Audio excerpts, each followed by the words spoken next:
Hello and welcome to Fresh Perspectives. My name is Gail, and my guest today is Dr. Earl Freling, a chiropractor whose office is in Ripley, New York. Thank you for being such a good sport about coming in fairly frequently. It's always a pleasure. I thought we'd maybe start out before we get to the chiropractic subject. I thought we'd start out with just talking a little bit about the library, since you're still the board president. Board president, Yep. And you have a guest here with you. She's sitting over there to watch and listen. Yes.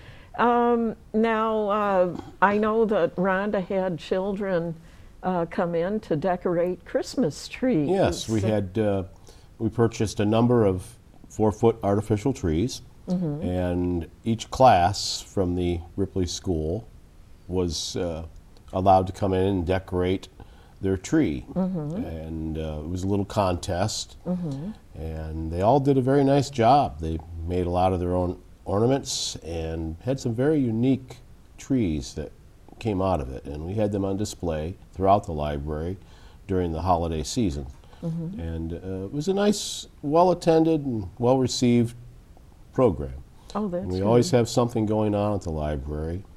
If people keep posted on our website on Facebook, we usually announce what goes on there. And it was a very nice program, and the kids enjoyed it. They had a lot of fun, and especially coming off this COVID deal, it's nice and refreshing to see things opening back up. Yeah, I'm finding myself wondering if the library in Mayville usually has what they call a cabin fever book sale the same weekend as the winter festival here in Mayville. Nice. I haven't heard if there was going to be a book sale Right. at that time, though. I know we've still been having a lot of problems in recent months Right. with the coronavirus. So, but anyway, you kind of tried having I almost said Halloween, Valentine party at the Ripley Library last night. Last night we had a Valentine's party open to the public, and we had hors d'oeuvres and a little bit of wine and music, and it wasn't very well attended, but for the people that did come, they had a good time. And there were a lot of leftover Yes. treats. Yes, that was the best part. We got to take some stuff home. Yeah, But, that lucky you. Yeah. But it was fun. You could tell Yeah. people were having fun because they got really loud. Oh, they got really loud? Yeah, at one point. How much wine did they drink? Well, I kind of wondered about that. There were a few bottles of that left over too, so but that was good. It was fun. Yeah, when you say people got loud and there was wine there, That's you know, right. it makes you wonder. That's right. Okay, well, wine is one of the things part of one of the things I'm going to bring up. I thought that I would ask you today how, from a chiropractic point of view, how certain things that people do affect their bodies, as to the best of your knowledge. Okay. That is, I All don't know how much you know. And the first one on the list happens to be alcoholic beverages. Okay. Now, I only drank alcoholic beverages for only a few years when I was first old enough. And I had to quit because I didn't like the way it made me feel. I can relate to that. You know, I just didn't feel good, you know, when I was doing it. So what's your point of view on that? Well, from my perspective, it didn't take me long to figure out it wasn't my sport. And I think anything in moderation is okay. Of course, if someone's predisposed to diabetes or hypoglycemia, it's probably not a good idea. Or maybe if alcoholism is a problem that runs in their family. Certainly, it's something they might want to avoid, like the plague. Yeah, really. I've seen enough people throughout the years who have had problems, issues with alcoholism, especially during my college years. A lot of people drank heavily. Yeah, you hear a lot about that. And of course, the tragedies that occur with car accidents as a result of, I lost a couple of friends throughout the years to that. Oh, yeah. And but I think a lot of times, as with anything, moderation is the key word here. A little bit of alcohol or wine once in a while is not bad. But if someone is drinking chronically, that's when they're going to develop problems with such ailments as pancreatitis or cirrhotic liver or fatty liver. Problems with it can accentuate problems with diabetes. Destroying the insulin. It competes with insulin just as sugar does, which can predispose you to other problems.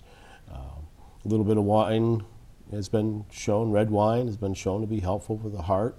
I'm not saying you should drink a bottle every night, but a little bit once in a while isn't going to hurt you.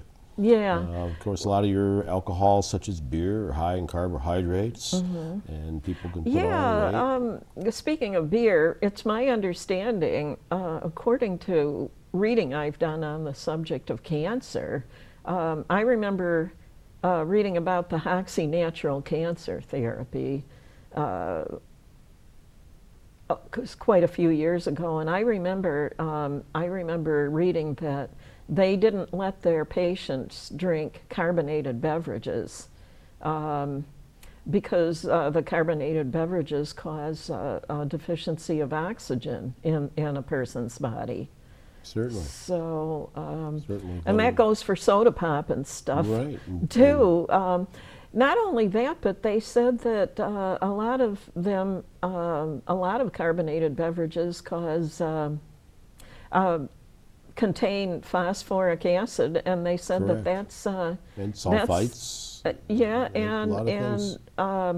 The phosphoric acid is the active ingredient in toilet bowl cleaner.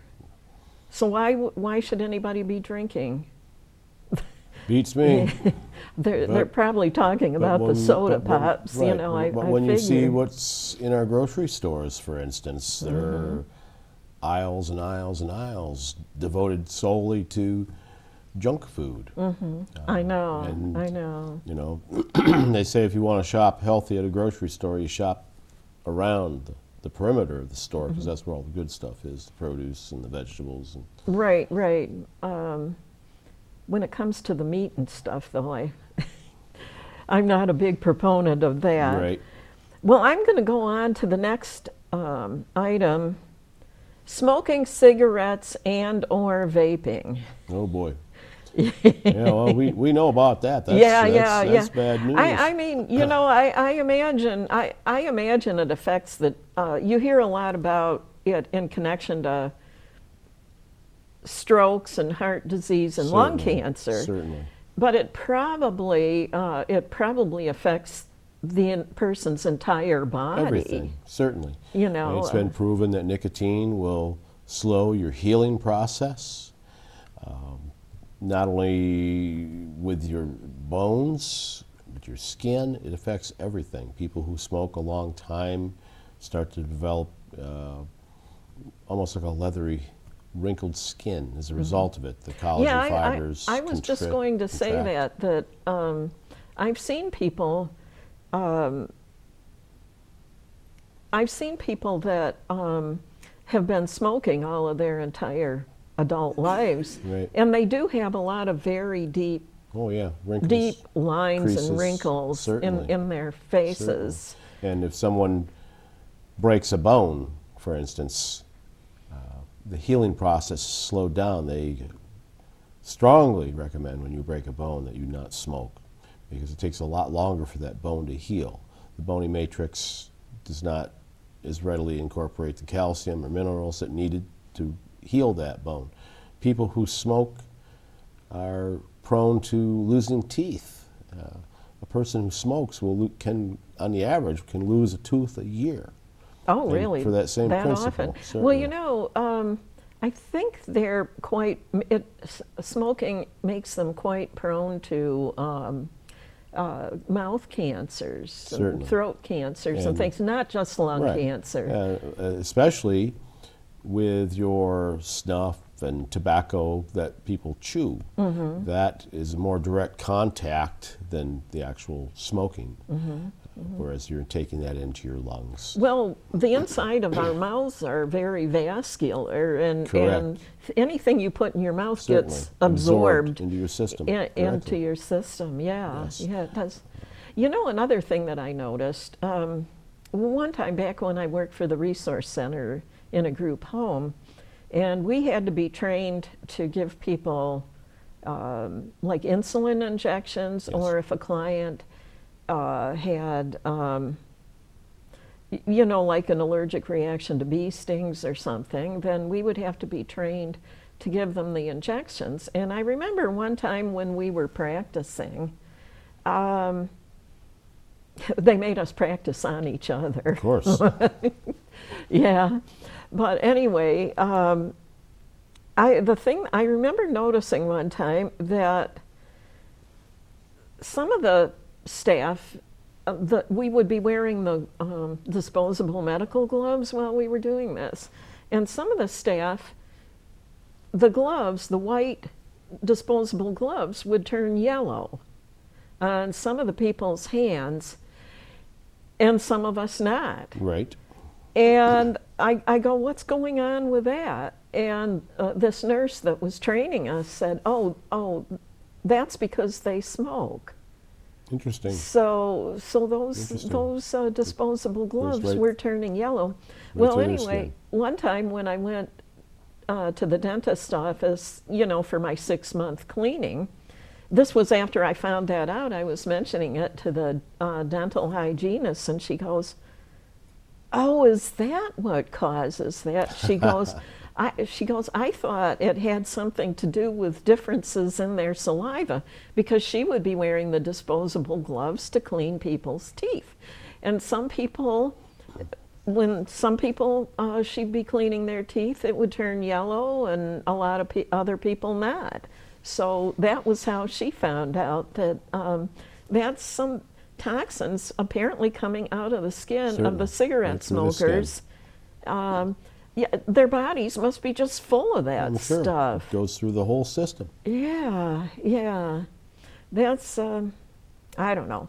You try to tell people something, especially young people, and they'll tell you, well, something's got to kill us. You know, anytime you well, tell there's a- people, there's a oh, that thing that rationale. you do, you know, Yeah, they're just in training. it'll cause all these.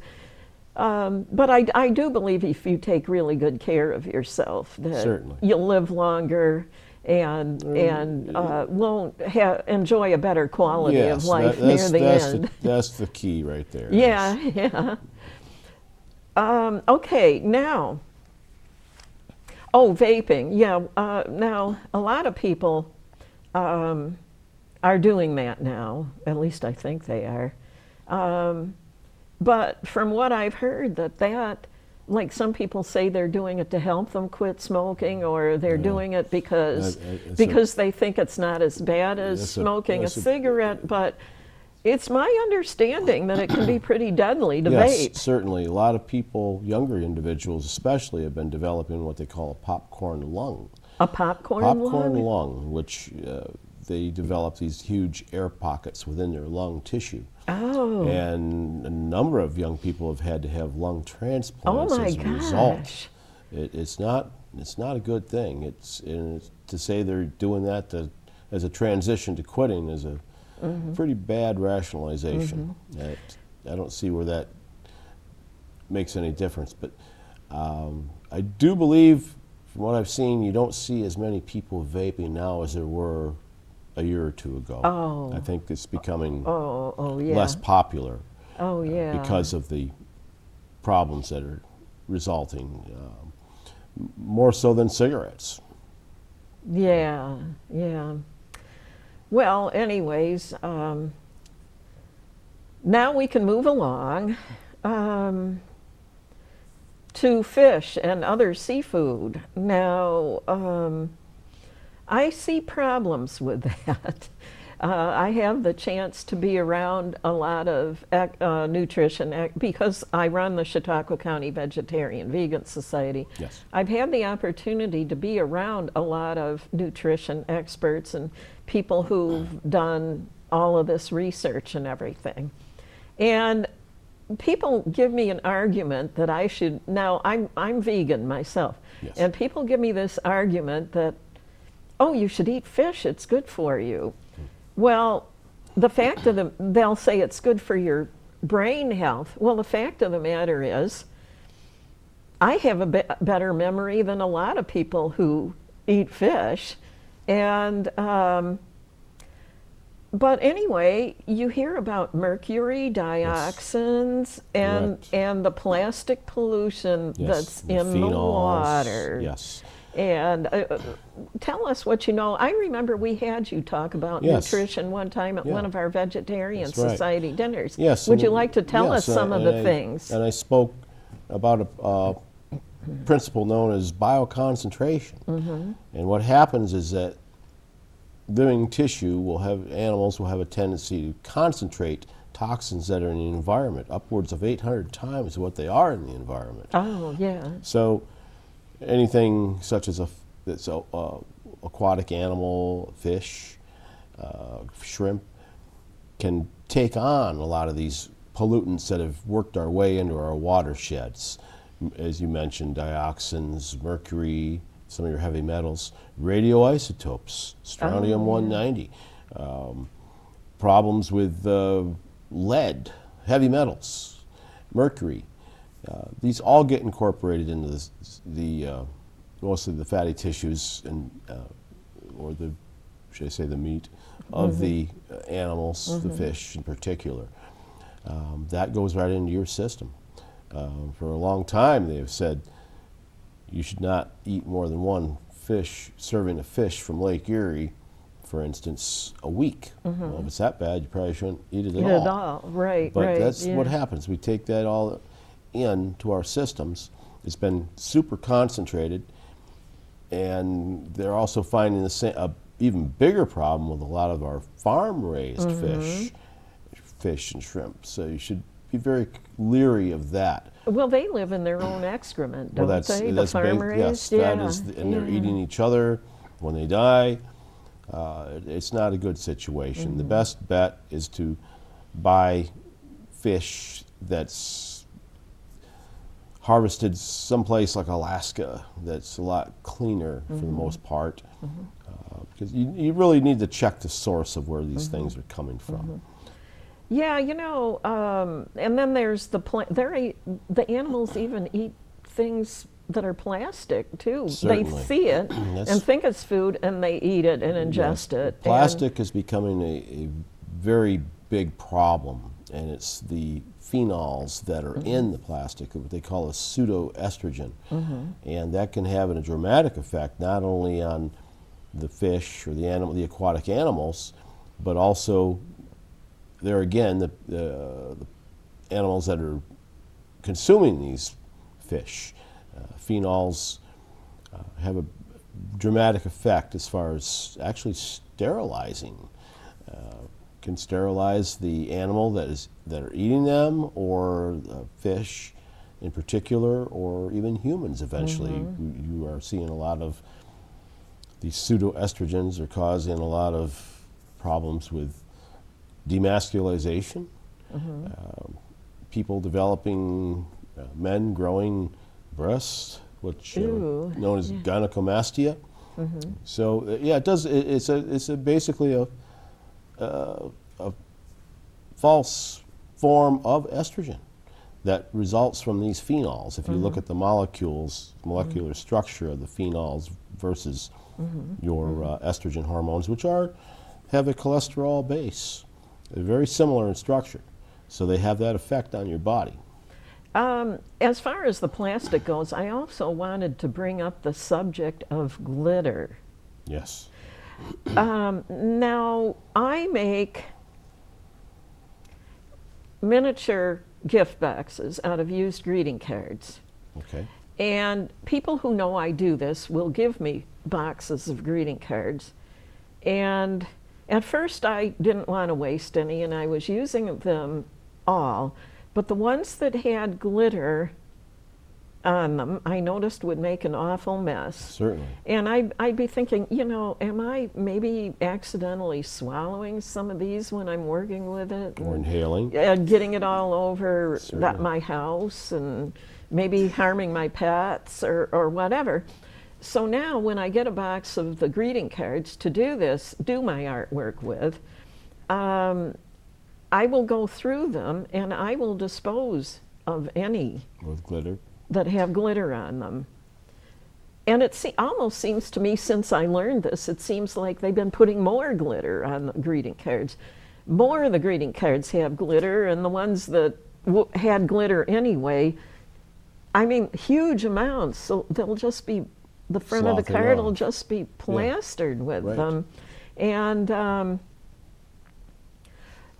so I just, you know, I will not buy a greeting card With that glitter. has glitter on Probably a it. good idea. You know, I will not support that. Right. And I wish everybody would start boycotting buying greeting cards that have glitter on them, especially Christmas cards have the most. They want to yeah. make it look like glitter, snow, like snow ice, that's yeah. glimmering. We get and- enough of that around here. yeah, we do. We don't need it. So I just wanted to put that out there. I know certainly. one woman, I was telling that to one woman that I know last summer, and she goes, "Oh, don't tell that to my grandson. He loves glitter." Well, you know, We'll even see it in makeup and yeah. hairspray and stuff now, and it can't be healthy. No, no. And put that on your skin, get it in your eyes, Mm-hmm. inhale it. It probably has some toxic effect, and I'm sure it has a plastic basis to I'm it. sure it does. But anyway, I wanted to get that out there. So now, let's go on to red meat. Okay. Now, it's my understanding that when you eat meat, you're eating a lot of you're eating adrenaline. stuff. You're eating Certainly. adrenaline because a lot of adrenaline gets secreted from the animal's adrenaline glands when they're being killed. Certainly. And I remember when I first started practicing yoga, it was 45 years ago. And I remember the yoga teachers very strongly recommending to quit eating meat, and I went cold turkey on it and quit eating red meat, poultry, anything that was an animal. Yes. I just didn't eat it anymore. And eventually I became vegan when I was in my 50s. But anyways, I do remember that I was a more relaxed person certainly. after I quit eating Certainly. all of those things. Certainly. That, And a lot of the amino acids that are in meat can help you produce some of these stress-related hormones, the adrenocortical steroids. and then the animals too. I've learned a lot of stuff from a lot of experts, like I said. And, apparently, the hormones for the animal's own hormones. I'm not even talking about the extra ones that Correct. some people feed them. But just the animal's own hormones alone, it's my understanding that their hormones are meant, like with dairy products, with baby cows drinking milk, those hormones in that milk are meant to turn a baby calf into a 1,000-pound cow in just a year's time. So what they do when people eat them is they cause excess tissue growth Certainly. inside of a person's body. Certainly. And some experts seem to believe that might feed tumors and so It forth. certainly could. Certainly. And also, a lot of our animals, or livestock, chickens, are being fed not only hormones, but antibiotics. And that can have the same effect on us. Your genetically modified foods, grains, are very high in your omega-6 fatty acids, which kind of mess up the transport system in our cell membranes. That can have a dramatic effect. That's why it's better if you do eat meat to eat your grass-fed rather than grain-fed, or if chickens that are free-ranged, for instance, are being given tetracycline in their mash, that's much healthier for you. Yeah, but even some experts even say, you know, even the ones that don't have all of those, aren't fed all of those weird things, that they still have cholesterol and all of those things, you know, that can lead to health problems. But not all cholesterol is bad. Well, we can have, there's the kind our some. own bodies make that's called the good cholesterol. Yes, and we need some cholesterol. For instance, vitamin D has a cholesterol precursor as far as its structure, and it's activated with ultraviolet light in your skin. Your androgen hormones have a cholesterol precursor, so we do need some.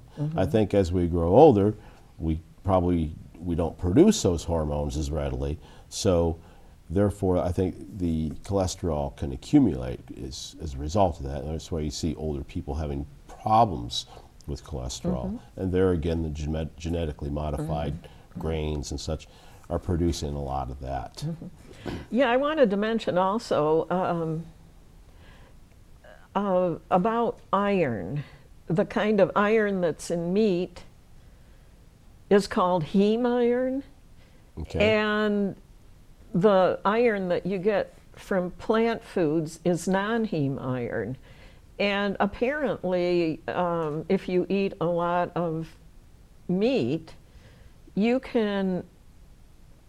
body can be overloaded with the heme iron, whereas the non-heme iron that comes from the plant foods, your body excretes whatever iron it doesn't need from that. Have you ever heard that? I haven't heard that, but it makes sense. Water soluble versus soluble type of product. Heme iron, referring to heme meaning blood, will probably have an effect on you as far as that goes. There are a lot of cofactors involved with your processing of iron. Such as your B vitamins, B12 in particular, is very important for incorporating the iron into your hemoglobin. And we do require that for our oxygenation of the blood. And that's where people run into problems with anemia. There's different types of anemia, right. Pernicious anemia, in which the person isn't getting enough B12, for instance, so they could be getting all the iron in the world, but they're not incorporated into their red blood cells. And we need that iron to carry the oxygen in our blood. Yeah, because I've heard people say that, you know, they had a blood test or whatever, and they were told that their iron content was too high, or Correct. Or actually, they say unless you're anemic, you should never take iron supplements. In it's probably unless you're diagnosed as having a deficiency. And for years, they have recommended that people get their iron from plants, such as alfalfa or spinach. Spinach is very high in iron, and that is a better type of iron. Oh yeah, yeah. Leafy greens are one of the most important things you can eat. Okay. Well, also another thing, and I got this from somebody from the Coalition for Cancer Prevention Through Nutrition, that apparently meat is hard on a person's kidneys. Anything too high in protein can be difficult for the kidneys to process. Your kidneys are one of your major excretory organs. They're one of the cleansing organs in the body, yeah. And to break down certain amino acids can cause a problem with that. And we're seeing a lot of problems with people drinking the energy drinks.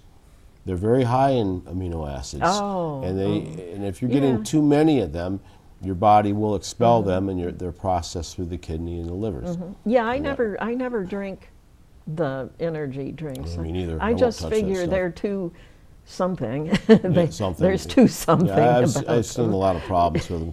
Kids developing. Yeah. A lot of these kids live on those things. Yeah. So it's not good. Well, Not you good know, at a all. lot of people drink too much of other things and not enough water. Right. Is what I've Correct. noticed. Certainly. You know. Okay. Well, poultry. I guess eggs are considered a poultry product since they come from From a chicken. chickens and like that. But you know, I've heard things. I've heard things like the poultry producers, when they're getting the chicken ready for to be sold, that some people inject them with salt water to make them weigh more for profit. Interesting. You know, and you know what too much salt can do to a Yes, person. certainly. They used to do the same thing in the beef industry years Did ago. they? They had a name for that. They also applied to the stock market. Oh, really? Yeah, they used to refer to that same process as bolstering up the weight of a stock to make it look better than what it was. Oh. And there again, you know, with poultry as well as beef, you have the same issues with poultry especially. They're giving these chickens medicated mash to keep them from getting any kind of illness throughout their growth. And that can usually is something like tetracycline that goes right into their system, and we're eating that too. That's why I say it's best to have the free-range chickens, whether you're eating their eggs or the meat. It's much better because everything goes into the chicken's soft tissues. Meat in particular also goes into their eggs. Yeah, and the dairy products, which is the next thing on the list. Did you know? Can you tell me why? When people if somebody tries to give up eating cheese, that they find it difficult to do. I don't know. I'm not sure about that, but unless they have some kind of cheese addiction or something. But, Exactly. This is what I heard from some of the experts is because a baby calf can walk the day that it's born, it's at risk of wandering away from its mother. So nature caused cow's milk to have a certain amount of, cause the mother cow's bodies to produce a certain small amount of morphine to keep the calves addicted enough that they stay with their mother until, you know, it's time to be weaned. And so when you make cheese, apparently it takes 10 pounds of milk to make 1 pound of cheese. Okay. So you're eating Some of that. you're eating concentrated amounts of this morphine. Natural morphine. Natural morphine. That's interesting. And a lot of people actually cannot make themselves quit eating cheese Without having a withdrawal symptom. without having withdrawal That's symptoms. interesting. I hadn't heard So about that. That makes sense. yeah. So Sure. anyway, basically that's that's what you're eating. I've also heard that this is another really interesting thing that I've gotten from an expert was 100% of all the men that get prostate cancer are men that eat meat and dairy products. Interesting. It never shows up in men that have That are vegans. on a totally plant-based diet. So, well, that could be some of the hormonal influences from. well, that's what they say is prostate cancer is a hormone dependent Certainly. dependent cancer. Yes. So, But also another thing that meat and dairy products have been linked to, and this is according to world famous doctors who've researched this, that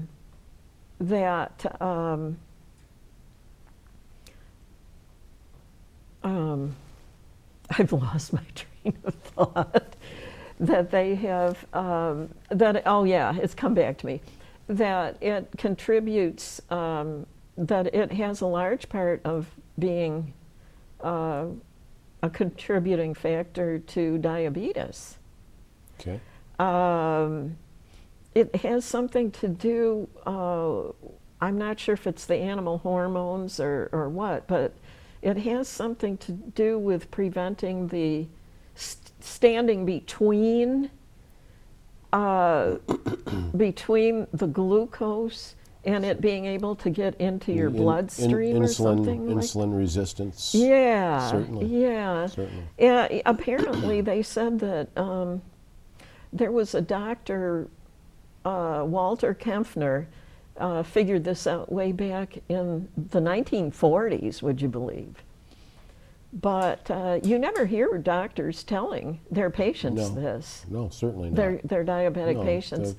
And I'm finding out that people from all of these animal industries actually contribute money towards these, like the American Diabetes Society and like that, contribute money towards them, so they're not going to tell you that the animal food you're eating can, but apparently type 2 diabetes is completely reversible, especially if you give up all animal foods.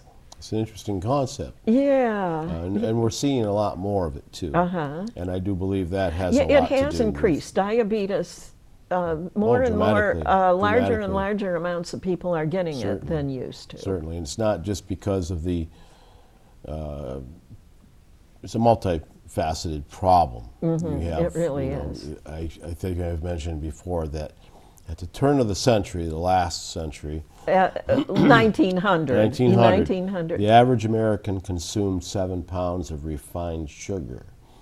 A year. 7 pounds. Now that might seem like a lot, but not if it's spread out throughout the year. But in comparison, by the year 2000, that number was up to 120 pounds of refined sugar. That's a lot. Yes, I mean, that's but by 2010, it was up to 160 pounds. Wow. Mostly, which was in the form of your refined white sugar. The high fructose corn syrup. Oh yeah, which is also, they put that in so many products. Everything. It's in everything. Yeah. It's in breads. It's in just about anything you eat. And what happens with that is the corn is from a genetically modified corn, so it's much higher in the omega-6 fatty acids, which interferes with your cell membranes, transport throughout cell membranes, and so that leads to more diabetes too. And I think that's why we're seeing a lot more type 2 diabetes these days, is because of that.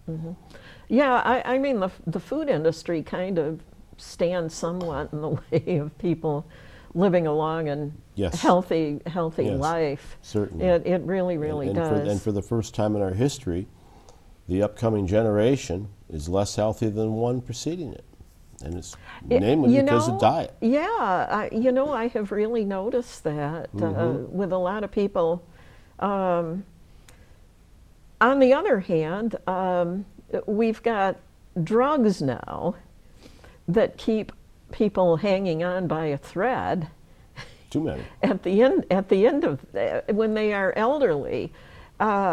So between the lack of really good nutrition in the modern diet and the medications, we get a lot of elderly people that are living longer but not experiencing a very good quality of life at the end. Correct. So, Yeah, well, a lot of times some of these elderly people that I see in my office, they're on, 10 or 20 different medications. I know. And you cannot possibly take more than 2 medications without having some kind of interaction. Right, And right. then you're being prescribed something else to counteract the effect of that. And it's always interesting to watch on television. It seems like every other commercial is for a drug. And at the I end, know it. and at the end of the commercial, they always read through These the terrifying, yes, these this may terrifying side cause effects. You can die. Yeah, And they even say that some of the drugs can cause cancer. And what they're reading off is worse than the disease they're treating. I know. So it's kind of scary. I know. Now, okay, I've got a few more questions to go on to. What about sugar and other refined foods? Basically, you might as well not be eating anything. Well, it's getting to that point. I mean, you go to some of your breads, for instance, are high in sugar, especially the high fructose corn syrup. It's literally in everything. It's like they're sneaking it in there. I know. I think, probably a little bit of addictive property to refined sugars, too. One of my vegan friends has an autoimmune disorder that is called mast cell activation syndrome. And she is so severely allergic to corn that if she ate something that had corn in it, she could die. But she has been really strict for herself over the several years that I have known her. And she literally will not eat anything unless she or her mother has prepared it. And but just corn is like a deadly poison to her. So, but anyways, it was actually causing her to be overweight, even without eating too much food. And the last time I saw her, she was gorgeous. She'd lost so much weight, over the time that I've known her, that she has gone down to. The last time I saw her, her figure was gorgeous. I wish I looked that good, but it's just that she's been really good. That's the problem with some people is if they have to be on a special diet for a certain reason, they can't make themselves stick to it. But she has done such a good job, of, eating the right kind of diet that, she has just benefited immensely. So. Yeah. But, Gail, years ago, we never heard about these things. I We're talking 30, 40 years ago, and I do believe it has a lot to do. But people didn't eat as much as the kind of stuff as they do now. And they didn't. People that ate meat, I've had people tell me when they were kids, they'd get a piece of meat about this big. Mm-hmm. Yeah. And now you see people eating these big, huge steaks. Well, even the size of our plates, our dinner plates. The average dinner plate 50 years ago was 10 inches in diameter. Now it's a foot. 12 inches. So naturally, we're eating more and getting less exercise, and couple that with all the preservatives and the genetically modified foods, we got a real problem. Especially with corn. Corn, like I was indicated, is very high in omega-6 fatty acids. Yeah. It's kind of high. It kind of has a high glycemic index too. Yes, it does. It's very high in sugar. Yeah. Now, what can happen to people who won't eat vegetables? You used to hear about that Atkins diet a while back. Right, another fad.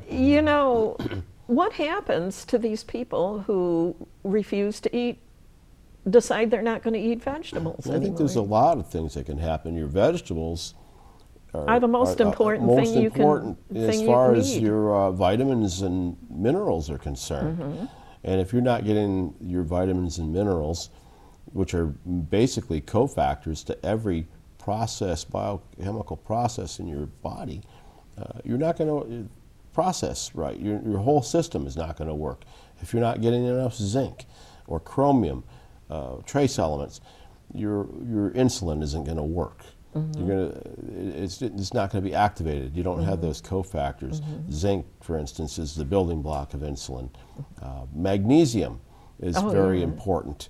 That your sole source of magnesium almost comes from plants, green plants, the chlorophyll. Magnesium is to a plant what iron is to hemoglobin in their circulatory systems of sorts. Many cofactors. Calcium is readily available in a lot of your vegetables, and your B vitamins in particular. Iron from, as we mentioned before, spinach and alfalfa and some of those products is very important in preventing anemia of different sorts. So people who don't eat vegetables can develop a severe problem. They're not getting the roughage they need in their systems. So if you're not getting enough bulk or roughage, you could be setting yourself up for colon cancer, for instance, or other malabsorption syndromes where you're not absorbing your nutrients properly. So people have a tendency to eat more or binge eat, or what's in the animal world known as pica, where they can actually eat, just gorge themselves, and they're not absorbing the nutrients. Yeah, pica. Isn't that thing where people eat things that will eat things that are not edible? Yes. I've heard of people eating cigarette butts, just chewing them up and eating them. That sounds exciting. I've even heard that sometimes cats have pica. I was reading somewhere in a book about cats that some cats will eat cloth. Oh, sure. You know, I mean, the classic example is of a horse or a cow chewing the wood on their stall. They have pica, and that is because they are lacking chromium, which is a cofactor in activating insulin. And if you don't have good insulin, you're always chromium. Well, you know, actually, yeah, that's supposed to be really important for preventing diabetes, Certainly. Isn't it? Chromium. Yes, because it activates your insulin. Otherwise, your insulin doesn't work. It won't be activated. So there's where we're seeing a lot of the problems with insulin resistance and type 2 diabetes. Yeah, it's become, it has to do with chromium, yeah. Certainly, quite often. Yeah. Okay, well, I'm not sure I have any more food questions, but I did want to ask, what happens to people, the bodies of people who do not exercise? Well, I think there's a lot of factors coming into play. People who don't get enough exercise, one of the things that happens is you're not stimulating your bones. And if you don't stimulate your bones start losing the bony matrix, or calcium. So you're more prone to such diseases as osteoporosis, osteopenia. That's one of the major factors. But exercise is also important in the fact that you're stimulating your circulatory system. Aerobically, you're getting more oxygen to your blood. Your circulatory system is moving faster. Every organ in your body, every tissue is supplied by that. Not only the oxygen, but nutrients that go with that. And stimulating the circulatory system also stimulates your immune system, which, you know, your white blood cells within your bone marrow, for instance. If you are people who exercise or work vigorously have a heightened immune response because they're always in a constant state of mobilizing the immune cells in their body. People who become stagnant and don't do much, they don't seem to live long, and there again, they don't have as high a quality of life. They don't aerobically, they don't have the energy, they're not oxygenating their tissues, you're not getting complete healing. You have a constant process of healing going on in your body, and anything that interferes with that, whether it's nicotine or lack of oxygen, you're setting yourself up for disaster, particularly cancer. Oh, yeah. Yeah, that's what we were mentioning Yes. earlier with the carbonated beverages. Certainly, and yeah. the cigarettes and Oh, yeah. all that good stuff. Oh, yeah. So Even if you're getting enough exercise, if you're smoking. Yeah, and from what I've you seen, know. I've been practicing almost 36 years now, and from what I've observed, the people who remain active are always the healthiest. I say you have to keep moving to keep moving, and that's why we have nursing homes filled with elderly people, because they stop at some point. They stop. They stop living, and it's just a downhill slide from there. You got to keep going. And Yeah, whether it's yeah. taking a walk every day, or if you're really into it, cutting firewood, or Yeah. gardening, getting your hands in the dirt, keeping grounded. Yeah, there's certain places in the world where there are people who have not been exposed to modern civilization, and they live in a more ancient way Yes. and eat a more ancient Fruits, diet, vegetables, fish, and they live to be they live to be 90 and they're way not way into over their- 100. Well, and then you they know, are active some of too. those They're still some of those people live to be way over correct, 100. and they're still productive people. I one time saw a 100-year-old woman one time sitting in the complete lotus position, that meditative, with Correct. both of her feet up on her thighs. And I hear this so often, like with people who've practiced yoga all their lives and continue.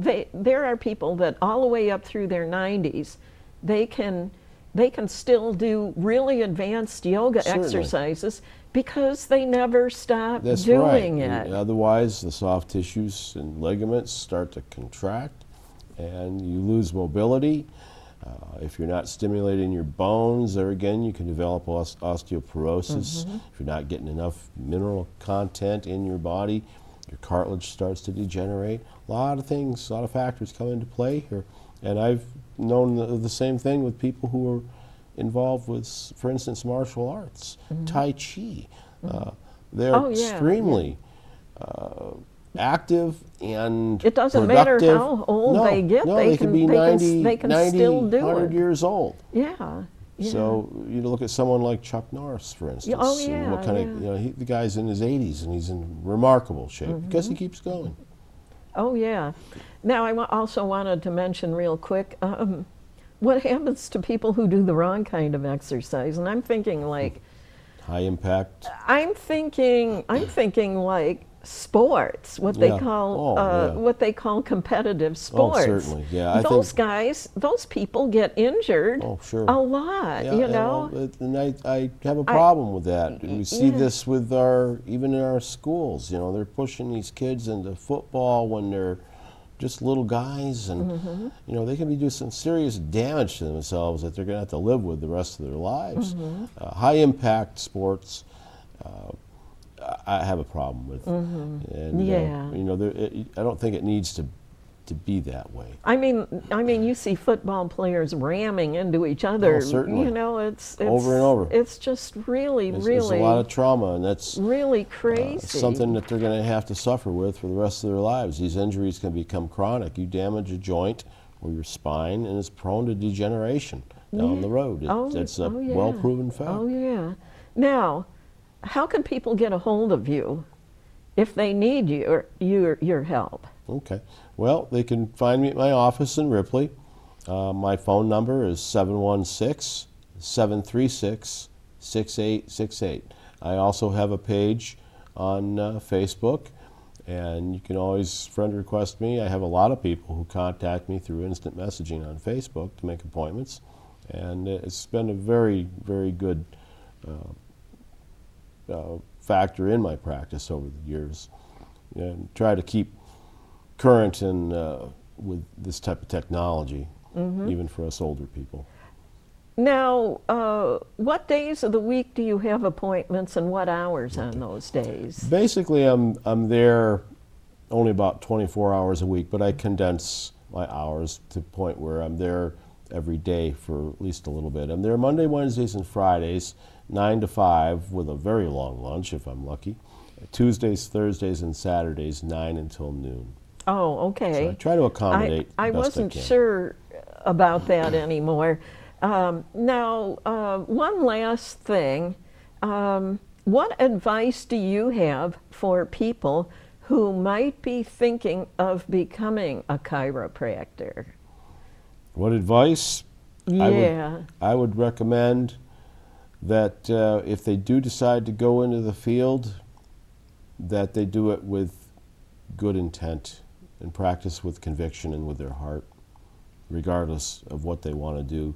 It's always a good policy. But a mentor of mine that used to be the president of the college where I attended, National College Chiropractic, Dr. Joseph Jancy, once said, "Take good care of your patients and they will take good care of you." I have a feeling sometimes that people who go into the healthcare profession these days are more interested in the financial aspects of it, and that's not what it's about. The satisfaction comes from helping people.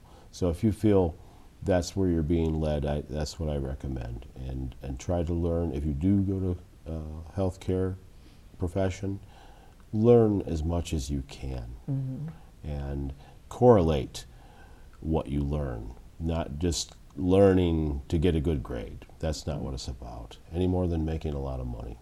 It's quality of life versus quantity of money, regardless of where you are and what you do. Yep, it does seem like that you should do your best. Always. Do what you love, but do it the best you can. There you go. That's a good policy in anything. Yes. Anything. Well, it's been really nice having you on again. Always a pleasure. Always a pleasure, Gail. You know, it's always fun. You have so much really important information to give to people, and I hope they take your advice. And thank you for being here. And You're welcome. I'll see you this spring sometime for another episode. Sounds like a good plan. And we've come to the end of another episode of Fresh Perspectives, and I will see those of you in the viewing audience on the next episode.